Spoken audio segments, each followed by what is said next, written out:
ওম শান্তি। আজি 29/11/2024 বৰ্ষৰ প্ৰাতঃ মুৰলী। ওম শান্তি। বাপ দাদা মধুবন। আজি বাবাই কৈছে, মৰমৰ সন্তানসকল, যদি শিৱ বাবাৰ প্ৰতি সন্মান আছে তেন্তে তেওঁৰ শ্ৰীমতত চলি থকা। শ্ৰীমতত চলা মানে পিতাক সন্মান কৰা। প্ৰশ্ন: সন্তানসকল পিতাতকৈও ডাঙৰ যাদুকৰ কেনেকৈ? উত্তৰ: উচ্চতকৈও উচ্চ পিতাক নিজৰ সন্তান কৰি লোৱা, তন মন ধনেৰে পিতাক উত্তৰাধিকাৰী কৰি উৎসৰ্গিত হৈ যোৱা, এয়া হৈছে সন্তানসকলৰ যাদুকৰী। যিসকলে এতিয়া ভগৱানক উত্তৰাধিকাৰী কৰে তেওঁলোক 21 জন্মৰ বাবে উত্তৰাধিকাৰৰ অধিকাৰী হৈ যায়। আৰু প্ৰশ্ন: বিচাৰ সভা কোনসকলৰ সন্তানৰ কাৰণে বহে? উত্তৰ: যিসকলে দান দিয়া বস্তু উভতাই লোৱাৰ সংকল্প কৰে, মায়াৰ বশীভূত হৈ আহি অহিত কৰে, তেওঁলোকৰ কাৰণে বিচাৰ সভা বহে। ওম শান্তি। আত্মিক বিচিত্ৰ পিতাই বহি বিচিত্ৰ সন্তানসকলক বুজায়, অৰ্থাৎ দূৰৈৰ দেশৰ নিবাসী যাক পৰমপিতা পৰমাত্মা বুলি কোৱা হয়, বহুত দূৰৈৰ দেশৰ পৰা আহি এই শৰীৰৰ দ্বাৰা তোমালোকক পঢ়ায়। এতিয়া যিসকলে পঢ়ে তেওঁলোকৰ পঢ়াওঁতাজনৰ লগত যোগসূত্ৰটো আপোনা আপুনি থাকে। ক'বলগীয়া নহয় যে, হে সন্তানসকল, শিক্ষকৰ সৈতে যোগযুক্ত হোৱা বা তেওঁক স্মৰণ কৰা। নহয়, ইয়াত পিতাই কয়, হে আত্মিক সন্তানসকল, এওঁ তোমালোকৰ পিতাও হয়, শিক্ষকো হয়, গুৰুও হয়। এওঁৰ সৈতে যোগযুক্ত হৈ থাকা, অৰ্থাৎ পিতাক স্মৰণ কৰা। এয়া হ'ল বিচিত্ৰ বাবা। তোমালোকে এওঁক বাৰে বাৰে পাহৰি যোৱা, সেইবাবে ক'বলগীয়া হয়, পঢ়াওঁতাজনক স্মৰণ কৰিলে তোমালোকৰ পাপ ভস্ম হৈ যাব। বিধিয়ে এইটো নকয় যে শিক্ষকে ক'ব মোলৈ চোৱা। ইয়াততো বহুত লাভ হয়। পিতাই কয়, কেৱল মোক স্মৰণ কৰা। এই স্মৃতিৰ বলৰ দ্বাৰাই তোমালোকৰ পাপ খণ্ডন হয়। ইয়াকেই কোৱা হয় স্মৃতিৰ যাত্ৰা। এতিয়া আত্মিক বিচিত্ৰ পিতাই সন্তানসকলৰ ফালে চায়। সন্তানসকলেও নিজক আত্মা বুলি বুজি বিচিত্ৰ পিতাকহে স্মৰণ কৰে। তোমালোক বাৰে বাৰে শৰীৰত আহা। মইতো গোটেই কল্প শৰীৰত নাহো, কেৱল এই সংগম যুগতহে তোমালোকক পঢ়াবলৈ বহুত দূৰৈৰ দেশৰ পৰা আহোঁ। এইটো ভালদৰে স্মৃতিত ৰাখিব লাগে। বাবা আমাৰ পিতা, শিক্ষক আৰু সদ্গুৰু হয়। বিচিত্ৰ: তেওঁৰ নিজৰ শৰীৰ নাই, তেন্তে তেওঁ কেনেকৈ আহে? তেওঁ কয়, মই প্ৰকৃতিৰ মুখৰ আধাৰ ল'বলগীয়া হয়। মইতো বিচিত্ৰ। তোমালোক সকলোৰে চিত্ৰ আছে। মোক ৰথৰতো নিশ্চয় প্ৰয়োজন হয় নহয়? ঘোঁৰাগাড়ীততো নাহো। পিতাই কয়, মই এই শৰীৰত প্ৰৱেশ কৰোঁ। যিজন প্ৰথম নম্বৰৰ তেৱেঁই আকৌ শেষৰ নম্বৰৰ হৈ যায়। যিসকল শতপ্ৰধান আছিল তেওঁলোকেই তমোপ্ৰধান হয়। সেয়েহে তেওঁলোককে পুনৰ শতপ্ৰধান কৰি তুলিবলৈ পিতাই পঢ়ায়। তেওঁ বুজায়, এই ৰাৱণৰ ৰাজ্যত 5 বিকাৰৰ ওপৰত বিজয়ী হৈ তোমালোক সন্তানসকল জগতজিত হ'ব লাগে।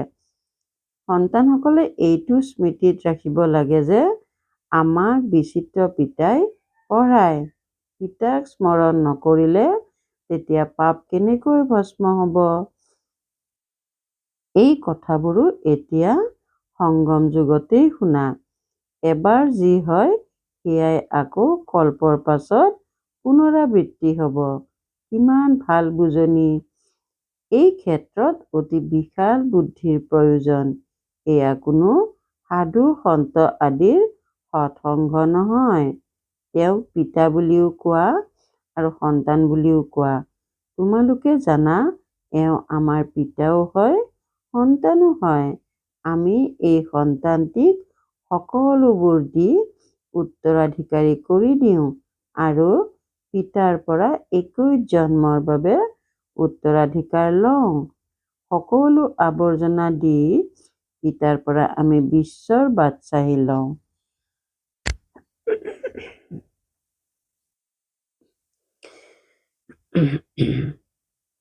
সন্তানসকলে এনেকৈ কয়, বাবা, আমি ভক্তি মাৰ্গত কৈছিলোঁ যে যেতিয়া আপুনি আহিব তেতিয়া আমি তন মন ধন সহিত আপোনাৰ প্ৰতি উৎসৰ্গিত হ'ম। লৌকিক পিতাও সন্তানসকলৰ প্ৰতি উৎসৰ্গিত হয় নহয়। গতিকে ইয়াত তোমালোকে এয়া কেনেকুৱা বিচিত্ৰ পিতাক পাইছা। তেওঁক স্মৰণ কৰা, তেতিয়া তোমালোকৰ পাপ ভস্ম হ'ব আৰু নিজৰ ঘৰলৈ গুচি যাবা। কিমান দীঘলীয়া যাত্ৰা চোৱা। পিতা ক'ৰ পৰা আহে? পুৰণি ৰাৱণৰ ৰাজ্যলৈ। তেওঁ কয়, মোৰ ভাগ্যত পাৱন শৰীৰ নাই। পতিতসকলক পাৱন কৰি তুলিবলৈ কেনেকৈ আহিম? মই পতিত সৃষ্টিতেই আহি সকলোকে পাৱন কৰি তুলিবলগীয়া হয়। গতিকে এনেকুৱা শিক্ষকক মূল্য অৰ্থাৎ সন্মান দিয়া উচিত। বহুত আছে যিয়ে মূল্যই বুজি নাপায়। এয়াও ড্ৰামাত হ'বলগীয়াই আছে। ৰাজধানীতো ক্ৰমানুসৰি সকলোৰে প্ৰয়োজন হয় নহয়। গতিকে সকলো প্ৰকাৰৰ ইয়াতেই তৈয়াৰ হয়। কম পদ পাওঁতাসকলৰ এনেকুৱা অৱস্থা হ'ব। নপঢ়িব, পিতাৰ স্মৃতিটো নাথাকিব। এওঁ হৈছে অতি বিচিত্ৰ পিতা। এওঁৰ চলনো অলৌকিক। এওঁৰ ভূমিকা আৰু কোনেও প্ৰাপ্ত কৰিব নোৱাৰে। এই পিতা আহি তোমালোকক কিমান উচ্চ পাঠ পঢ়ায়। গতিকে তেওঁক মূল্যও দিয়া উচিত। তেওঁৰ শ্ৰীমতত চলা উচিত। কিন্তু মায়াই বাৰে বাৰে পাহৰাই দিয়ে। মায়া ইমান শক্তিশালী যে ভাল ভাল সন্তানসকলকো বগৰাই দিয়ে। পিতাই কিমান ধনৱান কৰি তোলে, কিন্তু মায়াই একদম মাথা ঘূৰাই দিয়ে। মায়াৰ পৰা ৰক্ষা পাবলৈ হ'লে পিতাক নিশ্চয় স্মৰণ কৰিব লাগে। বহুত ভাল সন্তান আছে যিসকল পিতাৰ হৈ আকৌ মায়াৰ হৈ যায়। তাৰ কথাই নুশুনিবা। দৃঢ় বিশ্বাসঘাতক হৈ যায়। মায়াই একদম নাকত ধৰি লয়। এষাৰ কথাও আছে নহয়, গজক অৰ্থাৎ হাতীক গ্ৰাহে অৰ্থাৎ ঘঁৰিয়ালে খালে। কিন্তু ইয়াৰ অৰ্থ কোনেও বুজি নাপায়। পিতাই প্ৰতিটো কথা ভালদৰে বুজায়। কিছুমান সন্তানে বুজেও, কিন্তু পুৰুষাৰ্থৰ ক্ৰম অনুসৰি কিছুমানৰতো অলপো ধাৰণা নহয়। বহুত উচ্চ পঢ়া নহয় জানো, সেইকাৰণে সেয়া ধাৰণা কৰিব নোৱাৰে। পিতাই ক'ব, এওঁৰ ভাগ্যত ৰাজ্যভাগ্য নাই। কিছুমান আকন ফুল, কিছুমান সুবাসিত ফুল। বিচিত্ৰ বাগিচা নহয় জানো। এনেকুৱাতো লাগে নহয় ৰাজধানীত তোমালোকৰ দাস দাসী লগোৱা আদিও থাকিব। নহ'লেনো দাস দাসী কেনেকৈ পাবা। ৰাজ্য ইয়াতেই স্থাপনা হয়। দাস দাসী লগোৱা চণ্ডাল আদি সকলো পাবা। এয়া ৰাজধানী স্থাপনা হৈ আছে। এয়া আচৰিত কথা। পিতাই তোমালোকক ইমান উচ্চ কৰি তোলে। গতিকে এনেহেন পিতাক স্মৰণ কৰি প্ৰেমৰ চকুলো বৈ যোৱা উচিত। তোমালোক মালাৰ দানা নোহোৱা জানো। তোমালোকে কোৱা পাবা, আপুনি কিমান বিচিত্ৰ। কেনেকৈ আহি আমাক পতিতসকলক পাৱন কৰি তুলিবলৈ পৰায়। ভক্তি মাৰ্গত যদিও শিৱৰ পূজা কৰে, কিন্তু এইটো জানো বুজি পায় যে এওঁ পতিত পাৱন হয়। তথাপিও আহ্বান জনাই থাকে, হে পতিত পাৱন আহক, আহি আমাক ফুলৰ দৰে দেৱী দেৱতা কৰি তোলক। সন্তানসকলৰ আদেশ পিতাই পালন কৰে আৰু যেতিয়া আহে তেতিয়া কয়, সন্তানসকল পবিত্ৰ হোৱা। এই ক্ষেত্ৰত হুলস্থুল হয়। পিতা বিস্ময়কৰ নহয় জানো? সন্তানসকলক কয়, মোক স্মৰণ কৰা, তেতিয়া পাপ খণ্ডন হ'ব। পিতাই জানে যে তেওঁ আত্মাসকলৰ সৈতে কথা পাতে। সকলো আত্মাইহে কৰে, বিকৰ্ম আত্মাই কৰে। আত্মাই শৰীৰৰ দ্বাৰা ভোগ কৰে। তোমালোকৰ বাবেতো বিচাৰ সভা বহিব, বিশেষকৈ সেইসকল সন্তানৰ কাৰণে যিসকলে সেৱাৰ লায়ক হৈ আকৌ বিশ্বাসঘাতক হৈ যায়। এয়াতো পিতাইহে জানে। কেনেকৈ মায়াই গিলি পেলায়। বাবা, মই হাৰি গলো, মোক কলা কৰি দিলো, এতিয়া ক্ষমা কৰক। অধপতিত হলা আৰু মায়াৰ হৈ গলা, এতিয়া আকৌ ক্ষমা কিহৰ? তেওঁলোকেতো বহুত পৰিশ্ৰম কৰিব লাগিব। বহুত আছে যিসকলে মায়াৰ হাতত হাৰি যায়। পিতাই কয়, ইয়াত পিতাৰ ওচৰত দান দি যোৱা, পুনৰ উভতাই নলবা, নহলে শেষ হৈ যাবা। হৰিশ্চন্দ্ৰৰ উদাহৰণো আছে নহয়। দান দি উঠি বহুত সাৱধান হৈ থাকিব লাগে। পুনৰ লৈ ললে 100 গুণ দণ্ড হৈ যায়। পাছত বহুত কম পদ পাবা। সন্তানসকলে জানে যে ইয়াৰ ৰাজধানী স্থাপনা হৈ আছে। আন যিবোৰ ধৰ্ম প্ৰতিষ্ঠা কৰে, তেওঁলোকৰ প্ৰথমৰে পৰা ৰাজত্ব নচলে। ৰাজত্বটো তেতিয়া হয় যেতিয়া 50-60 কোটি হ'বগৈ, তেতিয়া সৈন্যবাহিনী হ'ব।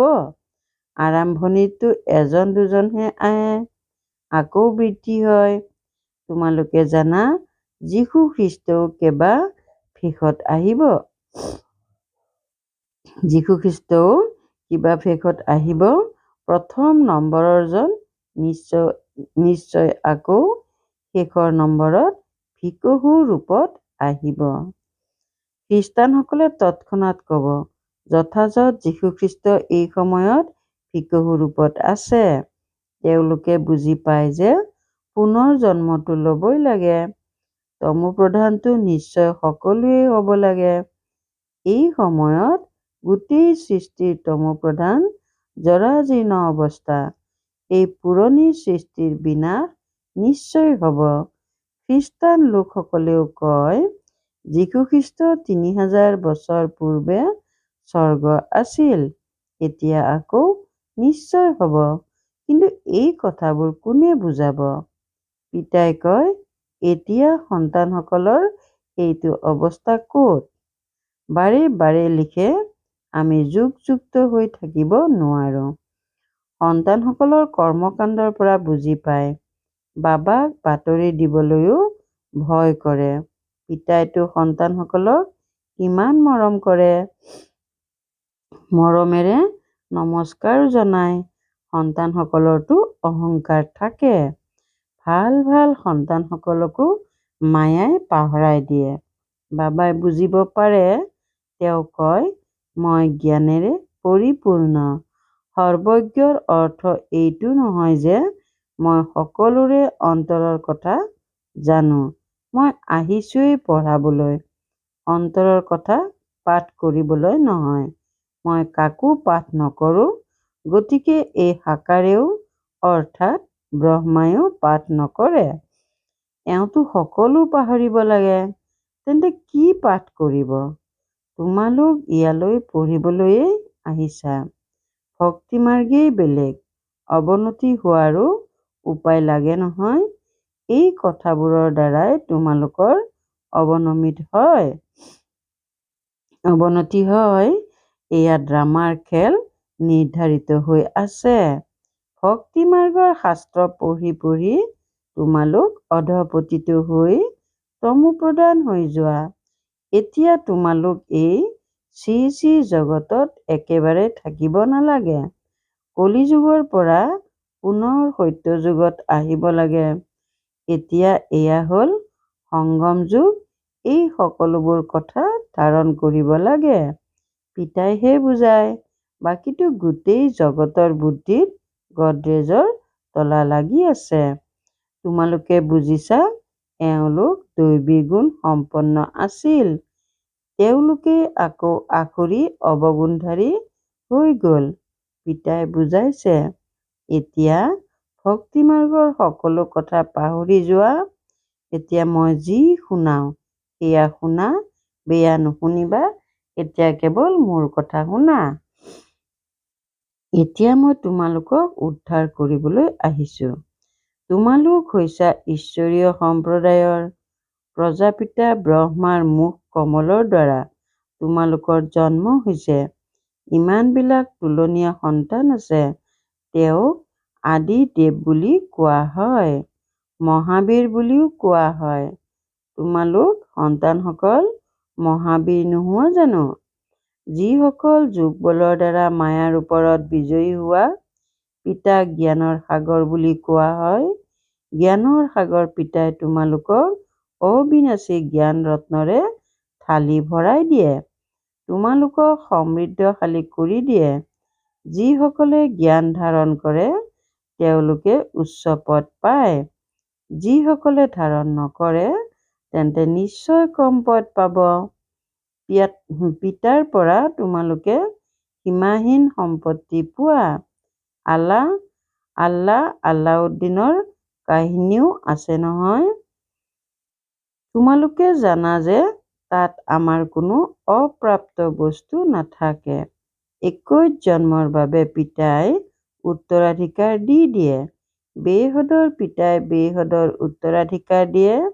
হদৰ উত্তৰাধিকাৰ পায়ো বেহদৰ পিতাক নিশ্চয় স্মৰণ কৰে। হে পৰমাত্মা, দয়া কৰক, কৃপা কৰক। এইটো জানো কোনোবাই জানে যে তেওঁ কি দিয়ে? এতিয়া তোমালোকে বুজিছা, বাবাইতো আমাক বিশ্বৰ মালিক কৰি তোলে। চিত্ৰটো আছে, ব্ৰহ্মাৰ দ্বাৰা স্থাপনা।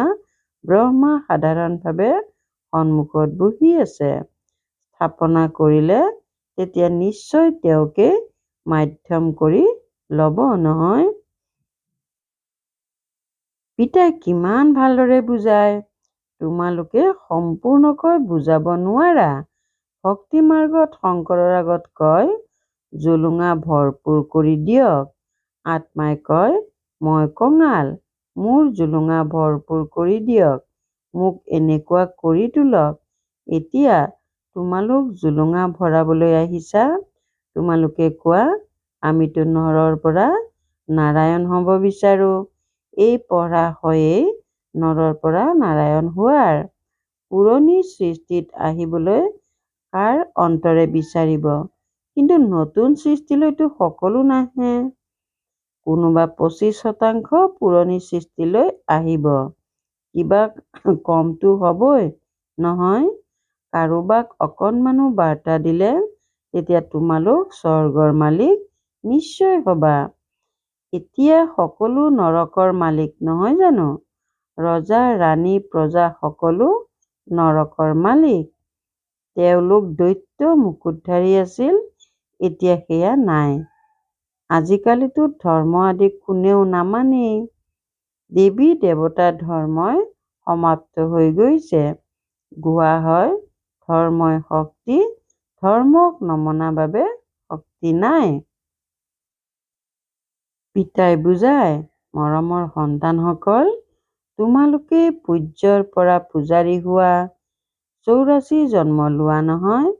আমিয়েই ব্ৰাহ্মণ, তাৰ পাছত দেৱতা, আকৌ আমিয়েই ক্ষত্ৰিয় বুদ্ধিত আহি গোটেই চক্ৰ আহি যায় নহয়। এই 84 চক্ৰ আমি পৰিক্ৰমা লগাই থাকো। এতিয়া পুনৰ ঘৰলৈ উভতি যাব লাগে। পতিত কোনো যাব নোৱাৰে। আত্মাহে পতিত অথবা পাৱন হয়। সোণত খাদ নপৰে জানো? অলংকাৰত নপৰে। এয়া হ'ল জ্ঞান অগ্নি, যাৰ দ্বাৰা গোটেই খাদ দূৰ হৈ তোমালোক সঁচা সোণ হৈ যাবা। পাছত অলংকাৰো তোমালোকেই ভাল পাবা। এতিয়া আত্মা পতিত, সেয়েহে পাৱনৰ আগত গৈ নমন কৰে। সকলোতো আত্মাই কৰে নহয়। এতিয়া পিতাই বুজায়, সন্তানসকল কেৱল মামেকম অৰ্থাৎ মাত্ৰ মোক স্মৰণ কৰা, তেতিয়া নাও পাৰ হৈ যাব, পবিত্ৰ হৈ পবিত্ৰ সৃষ্টিলৈ গুচি যাবা। এতিয়া যিয়ে যিমান পুৰুষাৰ্থ কৰিব, সকলোকে এইটোৱে পৰিচয় দি থাকা, এয়া হ'ল সদৰ পিতা, এয়া হ'ল বিসদৰ পিতা, সংগমতেই পিতা স্বৰ্গৰ উত্তৰাধিকাৰ দিবলৈ আহে। গতিকে এনেহেন পিতাক স্মৰণ কৰিব নালাগে জানো? শিক্ষকক কেতিয়াবা বিদ্যাৰ্থীয়ে পাহৰে জানো? কিন্তু ইয়াত মায়াই পাহৰাই থাকিব। বহুত সাৱধান হৈ থাকিব লাগে। যুদ্ধক্ষেত্ৰ হয়। পিতাই কয়, এতিয়া বিকাৰগ্ৰস্ত নহবা, মলিন নহবা, এতিয়াতো স্বৰ্গলৈ যাব লাগে। পবিত্ৰ হৈহে পবিত্ৰ নতুন সৃষ্টিৰ মালিক হবাগৈ। তোমালোকক বিশ্বৰ বাদশ্বাহী দিওঁ, এয়া জানো কম কথা? কেৱল এটা জন্ম পবিত্ৰ হোৱা। এতিয়া পবিত্ৰ নহলে তেতিয়া অধঃপতিত হৈ যাবা। প্ৰলোভন বহুত আছে। কামৰ ওপৰত বিজয়ী হলে তোমালোক জগতৰ মালিক হবাগৈ। তোমালোকে স্পষ্টকৈ কব পাৰা যে পৰম পিতা পৰমাত্মাই জগতগুৰু, যিজনে গোটেই জগতক সদ্গতি দিয়ে। ভাল বাৰু, অতি মৰমৰ কল্পৰ পাছত পুনৰায় মিলিত হোৱা সন্তানসকলৰ প্ৰতি মাতা পিতা বাপ দাদাৰ স্নেহপূৰ্ণ স্মৰণ আৰু সুপ্ৰভাত। আত্মিক পিতাৰ আত্মিক সন্তানসকলক নমস্কাৰ। ধাৰণাৰ বাবে মুখ্য সাৰ ১ নম্বৰ, অবিনাশী জ্ঞানৰত্নৰে বুদ্ধিৰূপী জুলুঙা ভৰপূৰ কৰি সমৃদ্ধশালী হ'ব লাগে। কোনো ধৰণৰ অহংকাৰ দেখুৱাব নালাগে। ২ নম্বৰ, সেৱাৰ লায়ক হৈ আকৌ কেতিয়াও বিশ্বাসঘাতক হৈ অহিত কৰিব নালাগে। দান দিয়াৰ পাছত বহুত খবৰদাৰ হৈ থাকিব লাগে। কেতিয়াও উভতাই লোৱাৰ খেয়াল যাতে নাহে। বৰদান, পোনপটীয়াকৈ পৰমাত্মা লাইটৰ সংযোগৰ দ্বাৰা অন্ধকাৰ দূৰ কৰোঁতা লাইট হাউচ হোৱা। পোনপটীয়াকৈ পৰমাত্মা লাইটৰ সংযোগৰ দ্বাৰা অন্ধকাৰ দূৰ কৰোঁতা লাইট হাউচ হোৱা। তোমালোক সন্তানসকলৰ পোনপটীয়া পৰমাত্মা লাইটৰ সংযোগ আছে। কেৱল পোনপটীয়া লাইনৰ সৈতে থকা স্বমানৰ স্মৃতিৰ বুটাম সক্ৰিয় কৰা, তেতিয়া লাইট আহি যাব আৰু যিমানেই গভীৰ সূৰ্যৰ কিৰণকো ঢাকি ৰখা কলা ডাৱৰ নাথাকক, সেয়াও আঁতৰি যাব। ইয়াৰ দ্বাৰা নিজেতো লাইট হৈ থাকিবাই, লগতে আনৰ বাবেও লাইট হাউচ হৈ যাবা। শ্লোগান, স্ব-পুৰুষাৰ্থত তীব্ৰ হোৱা, তেতিয়া তোমালোকৰ প্ৰকম্পনেৰে আনৰ মায়া সহজে আঁতৰি যাব। স্ব-পুৰুষাৰ্থত তীব্ৰ হোৱা, তেতিয়া তোমালোকৰ প্ৰকম্পনেৰে আনৰ মায়া সহজে আঁতৰি যাব। ওম শান্তি। সফলতা মূৰ্ত হবলৈ আজিৰ অব্যক্ত সংকেত। সেৱাত বা নিজৰ আৰোহণ কলাত সফলতাৰ মুখ্য আধাৰ হৈছে একমাত্ৰ পিতাৰ প্ৰতি অটুট স্নেহ। পিতাৰ বাহিৰে অন্য একো যাতে দৃষ্টিগোচৰ নহয়। সংকল্পটো বাবা, বাণীটো বাবা, কৰ্মটো পিতাৰ সান্নিধ্য। এনেকুৱা স্নেহত লীন স্থিতিত থাকি যদি এটা শব্দও কোৱা, তেন্তে সেই স্নেহৰ বাণীয়ে অন্য আত্মাসকলকো স্নেহত বান্ধি দিব। এনেকুৱা স্নেহত লীন আত্মাৰ এটি বাবা শব্দই যাদুমন্ত্ৰৰ কাম কৰিব। ওম শান্তি।